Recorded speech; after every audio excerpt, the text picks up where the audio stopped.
Buenos días, amados amigos y hermanos. En esta maravillosa mañana del lunes 2 de diciembre de 2024, me permito impartir un mensaje fundamentado bíblicamente en Mateo capítulo 8 y versículos 18 al 22. Y dice la escritura en la versión Reina Valera 1960, hablando de los que querían seguir a Jesús. Dice la escritura, viéndose Jesús rodeado de mucha gente, mandó pasar al otro lado. Y vino un escriba y le dijo, Maestro, te seguiré a donde quiera que vayas. Jesús le dijo, las zorras tienen guaridas y las aves del cielo nidos, mas el Hijo del Hombre no tiene dónde recostar su cabeza.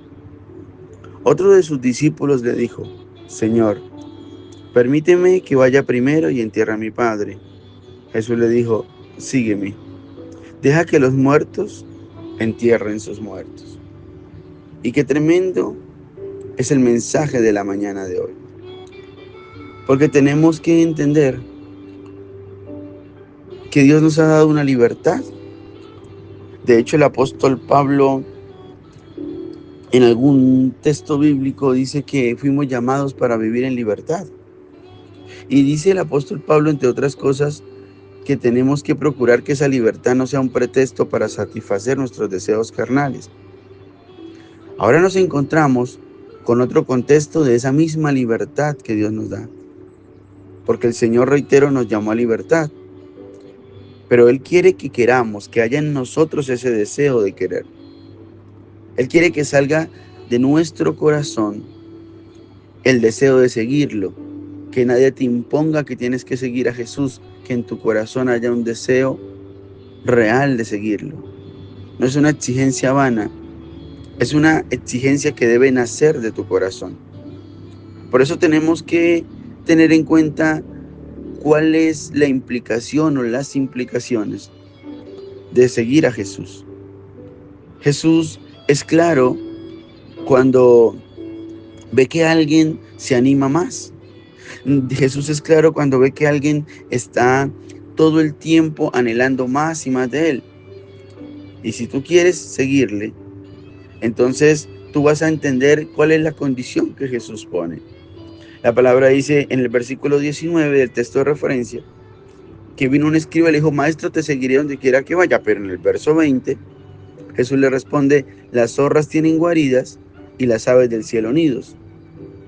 De otra forma dicha, y le dice más, el Hijo del Hombre no tiene dónde recostar su cabeza. Y qué tremendo es esto, porque lo que Jesús le está explicando o le está respondiendo a aquel que dice que desea seguirlo, es que Él vive como un Dios en este mundo, en este caso Jesús estando en el mundo, vive como un Dios rechazado, como alguien a quien no tuvieron en cuenta, por eso lo menospreciaron, no le reconocieron y lo llevaron a la cruz. Como un Dios que no comprendieron, que les predicaba, pero la gente no le entendía. Muchos no entendieron lo que Jesús de manera fácil con parábolas les quería dar a entender. De alguna manera, cuando dice que no tenía dónde recostar su cabeza, Jesús le está diciendo a aquel hombre que lo desea seguir, yo no tengo un lugar donde cobijar mi corazón. Y muchas veces estamos no entendidos en esta verdad. Es como si yo le dijera, Señor, quiero seguirte. Pero Jesús te responda en este tiempo, seguirme no es tomar un lugar de comodidades, tanto afectivas como materiales. Jesús hoy te dice a ti y a mí, seguirme a mí es estar en la intemperie, es estar a veces bajo el sol, bajo la lluvia, es decir, bajo las cosas que pasan en este mundo, y no todo será como a veces pretendemos que sea. No te imaginas cuántos sueños he tenido en mi vida, cuáles han sido las prioridades y los anhelos de mi vida. Y al no haberlos alcanzado, a veces me tiento injustamente a decirle a Dios, Señor, tú sabes que será mi sueño, tú sabes que ese era mi anhelo, tú sabes que estar en aquel lugar era mi alegría, mi comodidad. Pero Jesús me dice, pero tú decidiste seguirme. Y si yo deseo seguirlo, debo entender que las zorras tienen guaridas y las aves del cielo nidos, mas el Hijo del Hombre no tiene dónde recortar su cabeza. Y qué tremendo es eso, ¿verdad? Porque seguir a Jesús cuesta entender esa revelación. Pero no solamente eso. Tenemos que entender que muchos dirán, bueno, ¿y entonces qué sentido tiene seguir a Jesús? Si al final no voy a tener ni siquiera una mínima comodidad. Tú tienes que entender que esa entrega de tu vida a Jesús, de seguirle y de servirle, finalmente nos dará la felicidad en la medida que aceptemos la exigencia de Jesús. Pero no porque Jesús nos lo exige, nos lo imponga y nos lo obligue, sino si lo hacemos en el ejercicio de esa libertad que Él mismo nos ha dado. Eso es lo fundamental, la libertad de elegir si yo quiero seguir a Jesús o si no lo quiero seguir. Si quiero estar para Él y asumir lo que implica seguirlo a Él o no. Es decirle con mi corazón y mis palabras, Señor, te quiero seguir donde quiera que vayas. Eso fue lo que le dijo aquel hombre. Y Jesús le dijo cuál era la condición para ello. Pero mira qué tremendo es esto. Porque no solamente hace eso, al final le dice otro de los discípulos, permíteme que vaya primero y entierre a mi padre. Y Jesús le dice, deja que los muertos entierren a sus muertos. Y esto es impresionante, porque lo que Jesús está enseñando allí es una realidad, y es que no tenemos que dilatar el llamado. Dios es un Dios paciente, pero también se cansa. Y Dios nos está llamando y llamando y llamando, y nosotros hacemos caso omiso al llamado. Deja que los muertos entierren a los muertos, es entender que no tenemos que dilatar el llamado de Dios. Si nos decidimos a seguir a Jesús, nos debemos decidir a amarlo, a llevar una vida de oración, a fortalecer nuestra vida espiritual, a tener un apostolado, a hacer silenciosamente todo lo posible para amarlo. Pero entonces, deja que los muertos entierren a los muertos, no dilates. No tenemos que tardar. No tenemos que decir, bueno, tengo que hacer una cosa antes. Déjame que haga mi vida y después te sigo. No. Deja que los muertos entierren a sus muertos. Hoy el Señor te dice, vení conmigo. Quiero que vengas a mí. Pero tú tienes que decidir, tomar la decisión en libertad si quieres venir a Jesús o no quieres venir a Él. Si deseas seguirle y servirle o no deseas servir y servirle.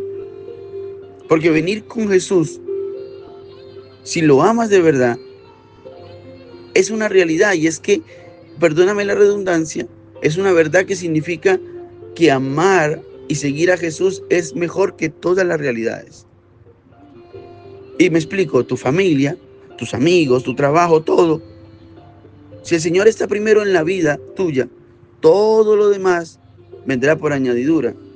Si el Señor está primero, todo lo demás se ordena y se acomoda. Si el Señor está primero en tu vida, vas a amar de manera más pura y más sana todas las realidades. Así que hoy la invitación es clara. Toma tu libertad y decide si quieres seguir a Jesús o no. Pero si quieres seguir a Jesús, debes entender lo que implica seguirlo. Y no entender y excusar y argumentar. Que Dios te anime a través de esta palabra a seguirle a Él. Pero que tú decidas querer seguirle. Porque lo que Él quiere es que tú le sigas. Pero tú eres quien decides si aceptas las condiciones, no impuestas, no obligadas para que le sigas. La religión obligó a vivir en santidad. La religión obligó a ser parámetros de hombre y si no se cumplían éramos pecadores. No. Jesús te da libertad. Porque la vida cristiana es una entrega en libertad, no de obligación, ni de oposición, ni de imposición, sino de atracción, de que yo necesito de ese Jesús, lo amo y quiero a Él y lo voy a poner primero a Él por encima de todas las cosas. Si quiero seguir a Jesús, debo entender que las zorras tienen guaridas y las aves del cielo nido, mas el Hijo del Hombre no tiene dónde recostar su cabeza. Quizás hoy me escuchas y tienen incomodidades y situaciones, pero si sigues a Jesús vas a tener un final feliz y una eternidad con Él. Seguir a Jesús implica que vaya y deje que los muertos entierren a sus muertos. No pongas, permíteme que vaya primero y entierre a mi padre. No, no, no. Hay cosas de la vida que son importantes, pero nada más importante que poner primero al Señor, seguir y servirle. Que el Señor bendiga tu vida de una manera especial, en el nombre poderoso de Jesús.